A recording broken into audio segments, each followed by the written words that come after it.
From far and wide, Oilers fans, this is Dolynny TV. And welcome back to another edition of the Edmonton Oilers Mail Bag on Dolynny TV. Guys, I promised you another edition the last time out when we did one about hopefully a month down the line. We're about on that timeline, so today I am ready to answer some questions that I threw out the call for yesterday. I am very, very blown away by how fast the questions came in. That's the first thing I'm going to start with. Thank you very much for your questions. I didn't throw in every single one because there was a lot of multiple people answering the same or sending the same questions in. So we'll start off with the first question coming from the Canadian Gamers, and this one's a very good one. You've heard me talk about it plenty of times already. How about, what do you think of the Canucks rookie Peterson? And are you nervous he's in the division? Well, guess what? I've already said yes, indeed. Every time the Oilers face the Canucks, I'm very worried that Peterson's in the division because the guy is going to light it up. Rookie season aside, this guy's got long-term production written all over him. And you give him a guy like Brock Besser, right? It's the Leon Draisaitl, Connor McDavid idea all over again. You give these two guys time to develop together with the elite skills they already have, and it will only get scarier. So as an Oilers fan, am I scared of Peterson? Yeah, 100% I am. It is not a good situation to be in when you're having to face the Vancouver Canucks 4 times a year and potentially in the playoffs with guys like Peterson and Besser on their roster. All right, up next, we've got Captain Cringe. I'm wondering if the Oilers will win against Anaheim and Los Angeles. Of course, we play Los Angeles tonight at 8 o'clock Mountain Time and Anaheim tomorrow. Well, this is a pretty straightforward question. Do I think it's going to happen? I got to hope. I got to think. I mean, obviously, you got to start Mikko Koskinen in both games. There's no excuse not to. He's had 2 days rest since that Arizona game. I mean, yeah, he was worked hard in that Arizona game, but just give him both starts, get league average goaltending, and keep improving the Oilers' record. That's all he can expect to do, and that's all we need him to do at this point. Just keep doing league average goaltending. We'll be fine. We have an offense that can win with league average goaltending or better. Best stat I've seen in like 3 months, I must say. So, Chance Ramchuk is asking, top 5 winger trade targets. By the way, love the channel. Keep it up, man. Well, here we go. Like, normally I'd try and explain these in a video you guys have seen. I've done the Matt Zuccarello, I've done the Sergei Bobrovsky, and one that's really sitting here with me. I'm not even going to list off top 5 because there's too many ways to look at it, right? I could look at it blindly of guys who have contracts for the next 5 years, guys who are expiring. I'm not going to do that because essentially the time crunch on a Saturday to get both the preview and this video up is a little bit too much. However, Chance, my answer to you, what I'm going to tell you right here, right now, with the top winger trade target all of a sudden coming out of nowhere, Brandon Pirri, a guy in Vegas who has a role, doesn't have a role, can score goals in bunches kind of deal. That's what we need. That's what the Oilers need. You imagine a Brandon Pirri down on the second line with a Ryan Nugent-Hopkins. Yes, okay, fine. He's a center, is Pierre. But okay, whatever. Throw him on the wing with Nuge. We've done it with Draisaitl. The Oilers know how to convert centermen to wingers. We've done it with Nuge. Heck yeah. So just sit here and realize what the Oilers are capable of doing with wingers and centermen and figuring out a role for them. Brandon Pirri, a guy you should be able to get for a lot cheaper than a Zuccarello or a Bobrovsky, and a guy that I really should, now that I've mentioned it, go out and make a full video explaining why I think Pirri would be such a good move. All right, let's go on to the next one, which is my man Clem Hawks. What if Joe Thornton took McDavid's job? Now, remember, a couple seasons ago, Joe Thornton was a UFA, and I know there were a lot of rumblings on Twitter July 1st. Oilers fans really were seeming to say, hey, we should make a push for Joe Thornton. Hey, we should make a push for Joe Thornton. Problem is, at that point still, Joe Thornton was way, way too costly for the Edmonton Oilers, and that is exactly why they didn't make a push for him. But it would have been very interesting to see, had Joe Thornton been able to be pried away from San Jose and end up in Edmonton, where this team would be at right now, right? A perfect third, second line center, whatever you're depending to do with Nuge, it could have been a cool little, could have really looked something different for this Oilers team. All right, so while Gino is asking about the best and worst trades since 2012, I have to double check one stat here, and then I will be able to answer that for you because I just want to make sure I'm not mistaken. Let's see. Let's go. Nope. Where are we? Looking trade. All right. Here we go. That's what we're looking for. Let's see. However.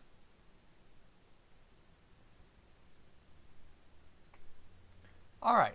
Here's what I'm talking about. Okay, there we go. I just confirmed what I was thinking. And this article was from 10 months ago. So the Brandon Davidson trade helps. Okay, all right.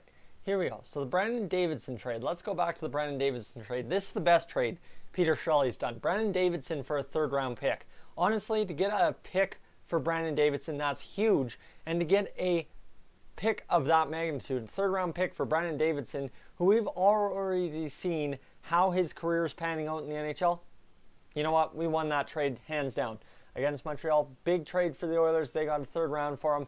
That is huge. Sorry it took me that long. I couldn't find exactly what I was looking for. I knew what I was looking for, but couldn't find it.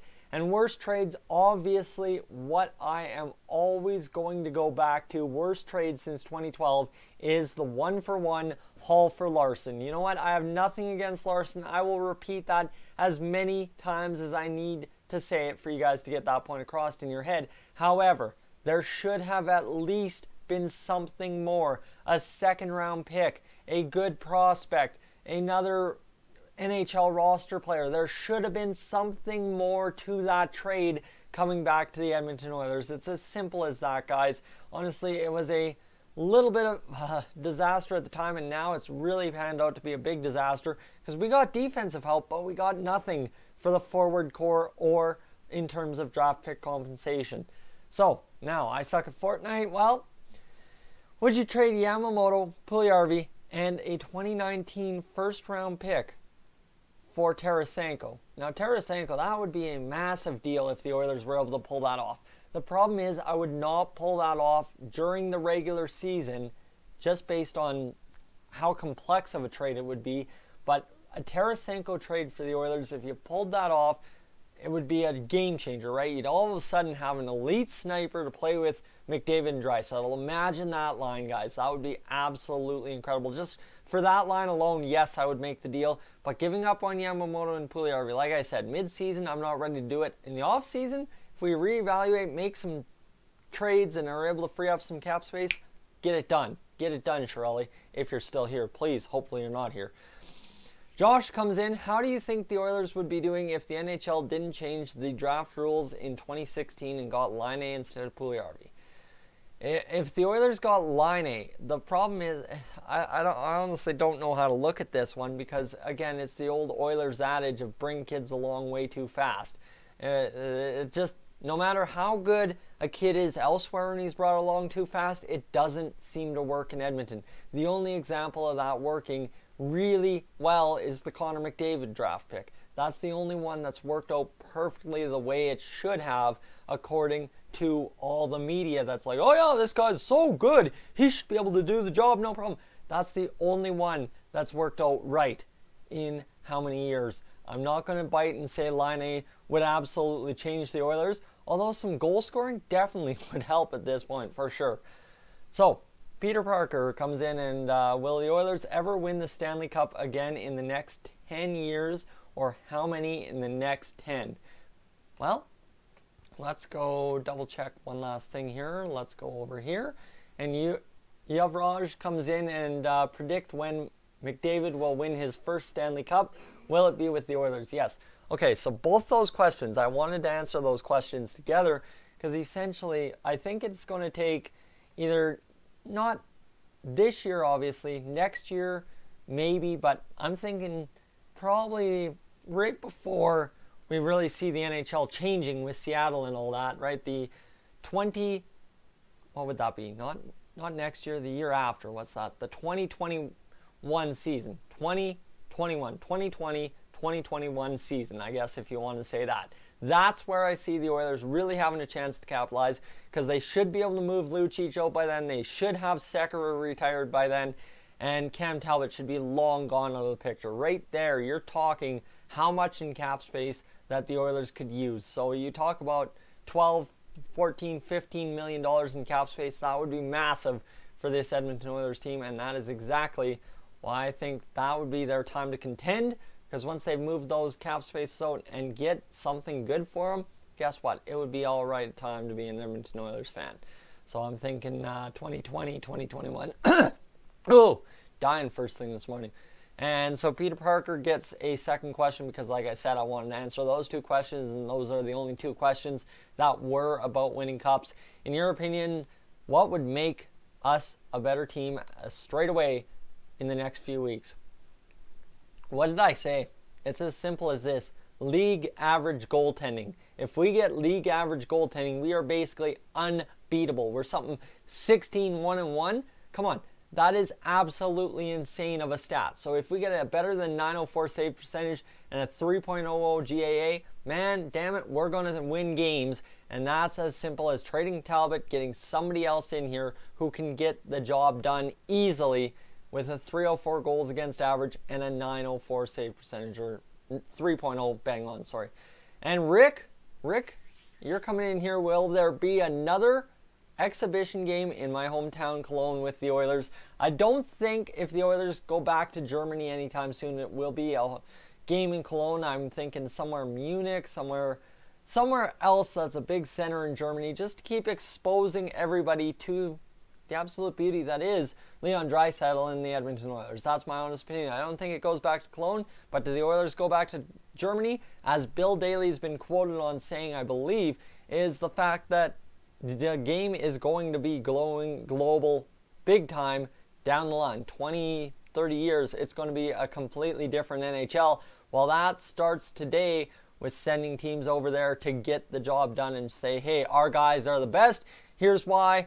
Oh, they're playing against your guys. Look at this. This is a good game. So that's what we're looking at. And let's see. Yavraj gets the second question because, like I said, it's about the cup question. If Oilers absolutely had to trade McDavid, who would they trade him to? What would be a fair deal? I know it wouldn't actually happen, just a fun topic. Unfortunately, I have no idea who the Oilers could trade to anywhere for a fair deal. There's no such thing. It's the Wayne Gretzky trade 2.0 essentially at this point of McDavid's career. Yes, you can argue he doesn't have the cups, the complete accolades, but this kid is the top tier of NHL talent right now.